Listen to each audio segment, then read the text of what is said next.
It's all about good morning. Morning. Morning. Morning. Morning. How you doing? Morning. Morning. Morning. Morning. Morning. Morning. Morning. Good morning indeed. Good morning, Mr. Nessie. Good morning, Adrian. How are you two doing? I'm doing great. Good Doing great, Julian. Good morning. Happy Monday. Speaking of Monday, it is a half day, and it is White Day, and it's the 6th. Does that mean we're only doing half a show? No. So we'll do the full show. We'll do the full show. I like it. We'll do the full show, yes. Anyway,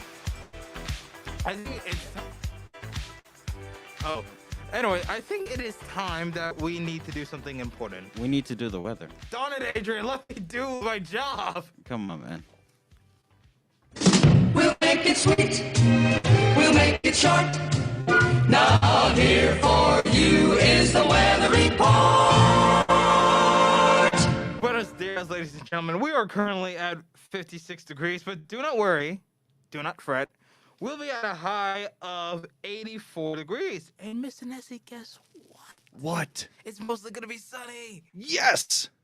Yes, sir. Yes, sir. Yes, sir. It's Mr. Nessie's all-time favorite weather. The sun. so he can get a tan.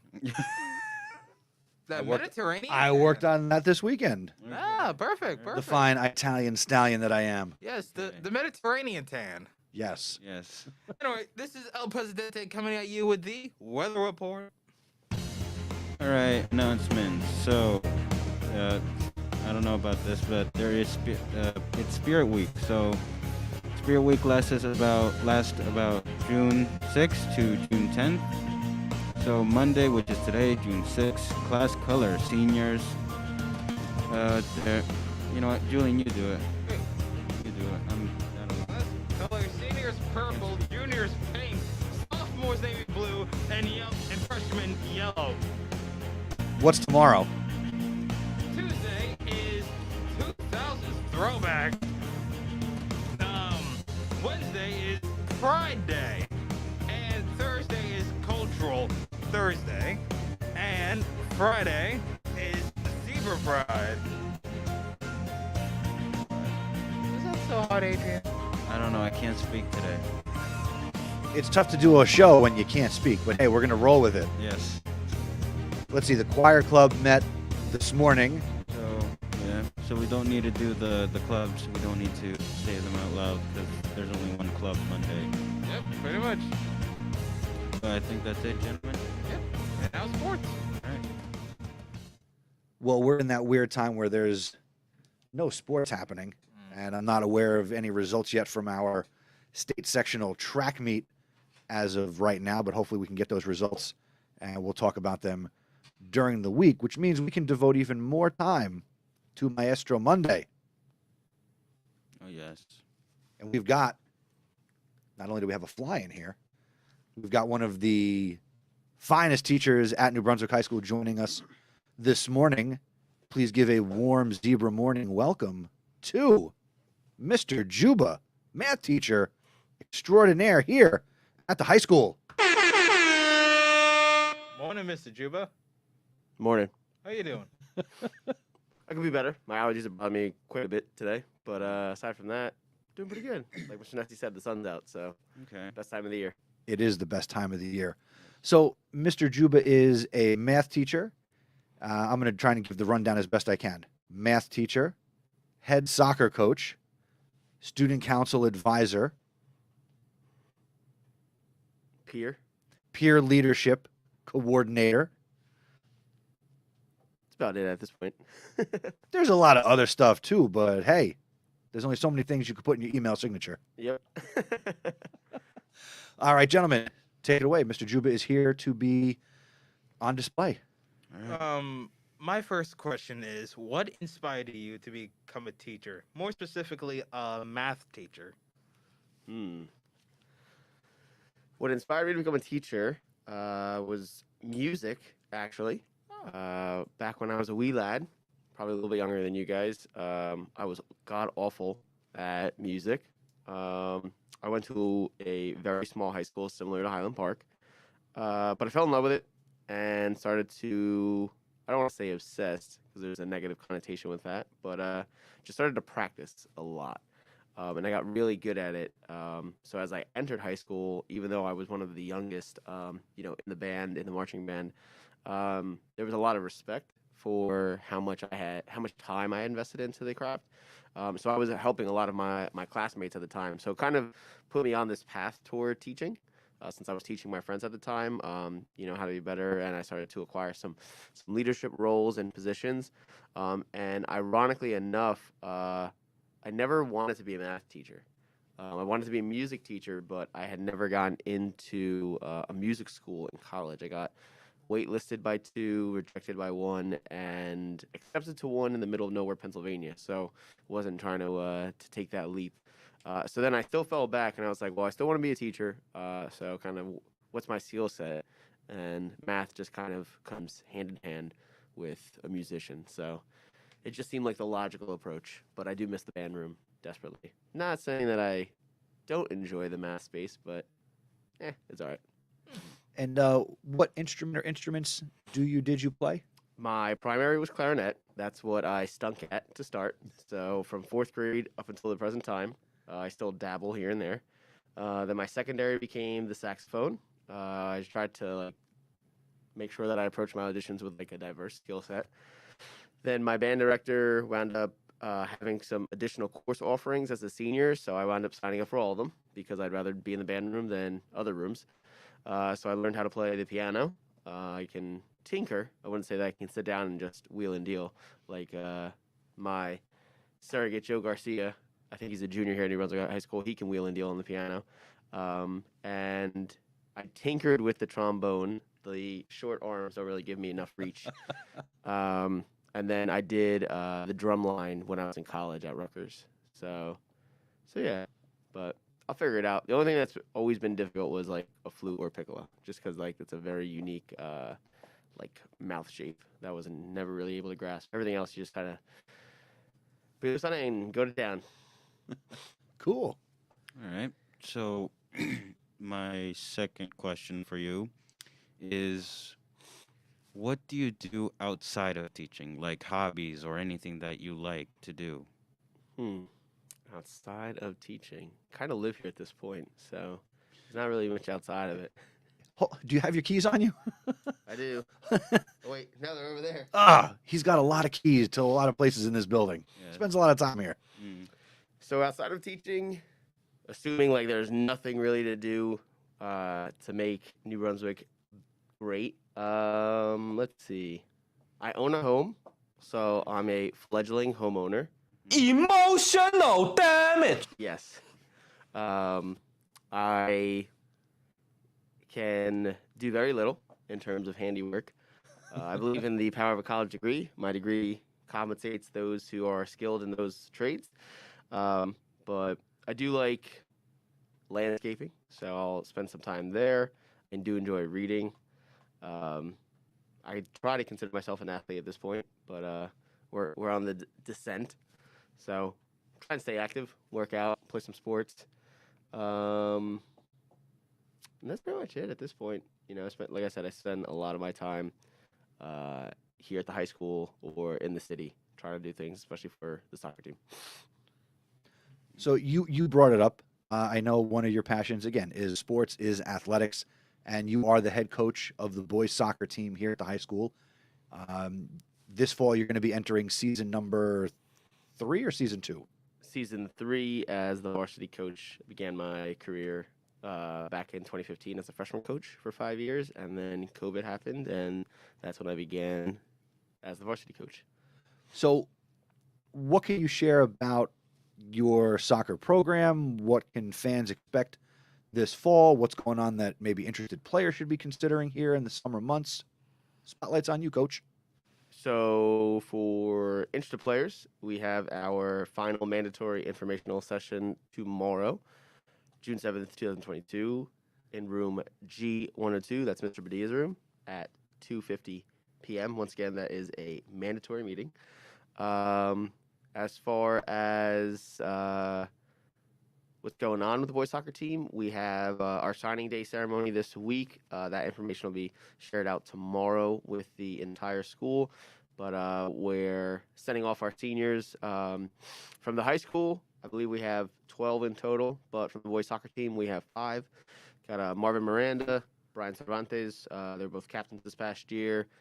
Adrian Gabino and Almir Mata, they're headed to St. Elizabeth University to join with Mar Perez and Eddie Castro, 2 other alumni who are currently there. So the Zebra, it's going to be the St. Elizabeth Zebras soon, working on a mascot change. And we have our other captain, our keeper, Kevin Velasquez, headed to Centenary University. So we're trending in the right direction. We got 9 guys, with those 5 included, playing collegiate level soccer. So our program's definitely moving in the direction that we like it.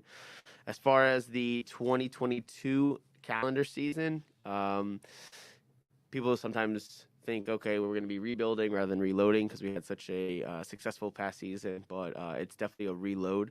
The pedal is to the metal. We have the returning all-county, second team all-state, all group 4, Central Jersey player in JJ, Joseph Juarez. Isaac Chavez, kind of his right-hand man. First team all-county and second team all group 4 for the state as our program captain currently. We're returning about 9 to 10 varsity players, a very strong group of underclassmen. That it's a phenomenal time when you get to see freshmen who haven't hit that mile marker yet. So as they start to grow and develop, they somehow go from 5'2", 105 pounds soaking wet to 5'7", 150 pounds solid mass. They're currently in the weight room right now lifting. We've been going since December, so you can kind of see the amount of the dedication that's there. So it's just a matter of putting the right pieces together to put together a winning recipe. So we're really excited. We feel pretty confident. We know that a lot of other schools graduate a ton of guys. So we'll see. Not saying that our seniors were phenomenal for us this past year. I mean, everyone was really phenomenal, but it appears that we maintain the strongest group of underclassmen. So could be an exciting time in September and October. We'll see. Hopefully, and again, home games are played at Memorial Stadium. Yeah, where fans can come out and support their football club. Gentlemen, what inspired you to become the coach? For soccer? Yeah. What inspired me to become the coach? So I didn't start playing soccer until I was a freshman in high school. I was a extremely delayed bloomer. I was walking the track in high school gym in September, so like sweating like a banshee. And a kid that I played baseball with for a while, because I had moved towns, was like, what do you do in the fall? And at that point, I was just a band geek, so I was like, oh, I'm in the marching band. Cue the teasing. And he's like, oh, like, well, you're pretty fast. You should come out for the soccer team. Like, we're always looking for guys, because like I said, I went to a very small school. So I'm like, all right, what I got to lose? I was probably the worst kid on the team at that point. But like I said, when I'm bad at something, I kind of tend to over-obsess and train like no tomorrow. So got better. Wasn't great, but really fell in love with the sport. And when I got here my second year, there was a freshman team that was going to be forming for the first time in a while. So Coach Castillo, the guidance counselor, but the previous head coach, had reached out to me and asked me if I'd be willing to take on those freshmen. And I was like, absolutely. So it just kind of grew from there. I didn't really, at that time, because I was 23 or 24, didn't really understand the magnitude of what I was about to embark on, but I've really made some amazing friendships, guys I still keep in touch with today, guys that have gone on to play at the collegiate level, guys that are, mastering a trade currently, guys that are just trying to make a better life for themselves and make our community that much better. So it's definitely become a very comprehensive, holistic experience that I wholeheartedly enjoy. now you coach, you teach, you advise. Now, normally we have people in here and, we can make the statement, you're not going to reach every kid, but there's got to be very few kids in this building who don't know you or haven't interacted with you. But for the handful that have not, words of advice, inspirational thoughts, just your best wisdom for somebody here at the high school who's a student. What should they consider or think about that could make them a better person from your point of view? Impart some wisdom, Mr. Juba. Well, I've been known to have me as my AP stat class calls them Juba-isms. But one that I've always kind of stuck with, and I think supposedly I made it up on my own. Everyone's always like trying to fact check it, but I've always said, the moment you decide to rest is the moment you decided it was okay to be second best. Now, making sure that obviously you're taking care of yourself is important, but what I mean is the moment you decide, I'm gonna take a break, right? At something that you're really passionate about and you want to really be good at, is the moment you're allowing somebody else to leapfrog you and now become just even if it's an inch, right? Just slightly ahead of you. And that is kind of the energy or the mantra that I try to instill in any space. It could be soccer, it could be the classroom, just our extracurricular activities here, because we kind of operate in a fishbowl more often than not, right? We're in New Brunswick High School right now, so we're kind of competing against, our fellow peers just in this space. But once you leave, it now just became the world, right? And there's a lot more people in the world than there are in the great community that is New Brunswick. So I just try to keep a macro perspective that it's never just me versus these 20 people or me versus these 100 people. It's me versus the globe. And that's where you kind of always have to have just a little fire behind you or underneath you that's constantly pushing you. And that like every day you're looking to just get 1% better, 1% better. You get better 1% every day. Over time, you'll have gotten 100% better. Nice. I don't have anything else, and I'll say thank you for coming in this morning. My pleasure. I'm honored to have been invited to the ZPN. I'm looking forward to big things. I hear we got the broadcast center coming for the fall. Yup. Hopefully, I'll be able to hop on maybe in the middle of a game. Yeah. We're gonna go live to Coach Juba on the sideline. That's How we the doing, plan. Mr. Nasty? But yeah, no. So I'm really excited. I heard you guys mention the Spirit Week this week. We're on Monday through Friday, so please participate. Once again, we got class color day today. I decided to deviate from the norm. I went with my white 2020 shirt. Gotta always represent. So every other class, you guys stink. Tomorrow is a 2000s throwback. I took that personally because we're still in the 2000s, so I'm not really sure how we're throwing it back. But hey, the more you learn. Wednesday, we're celebrating Pride Day. Thursday, we got our Cultural Day. Rocking my Polish soccer jersey. And then on Friday, we got Zebra Pride Day. Nobody got more Zebra Pride than me, so I'm setting that challenge right now. So you're gonna dress up as the mascot on Friday? No, that's too hot. I'll be drenched before like 8. Knowing that day, it'll be like 97 degrees in my classroom. All right. Well, Mr. Juba, thank you for coming in, and that'll put a wrap on the show for today. Thank you for listening to the Zebra Morning Show. Do us a favor and tell someone else about us. The word of mouth is the best way to help us grow. Be sure to follow us on social media. We're on Twitter and Instagram as Zebra Podcast Net. Please consider subscribing and following us. The Zebra Morning Show is live streamed each day, and we're available as a podcast.